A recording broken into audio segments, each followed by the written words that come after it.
Hi hello வணக்கம் and welcome to RR blogs. இன்றைக்கி நம்ம என்ன பார்க்க போகிறோம் அப்படின்னு பார்த்தீங்கன்னா, இது எல்லாருக்கும் ஞாபகம் இருக்கா அப்படின்னு பாருங்கள். சொடக்கு தக்காளி செடி. இதை வந்து நம்ம சின்ன வயசில் வந்து நிறைய அந்த தக்காளிலாம் பறித்து நல்லா விளையாடி இருப்போம். என்ன அப்படின்னு பார்த்தீங்கன்னா, இது இருக்குது பார்த்தீங்களா, இதுதான். இதை வந்து நம்ம வந்து மேலேயோ இல்லை கீழே எங்கன்னா தரையிலையோ அடிக்கும்போது சடக்குன்னு அப்படின்னு ஒரு சவுண்டு கேட்கும். அதுதான் வந்து நம்ம சொடக்கு தக்காளி செடி அப்படின்னு சொல்கிறோம்.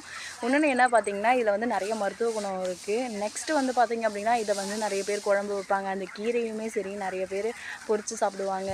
நிறைய நிறைய விட்டமின்ஸ்லாம் இருக்குது இதில். இன்னொரு விஷயம் அப்படின்னு பார்த்திங்கன்னா, இந்த சொடக்கு தக்காளி செடியை நிறைய பேர் வத்தல் போட்டு சுண்டைக்காய் மாதிரியும் ட்ரை பண்ணுவாங்க. இது வந்து ஒரு தக்காளி வகையை சார்ந்தது தான்.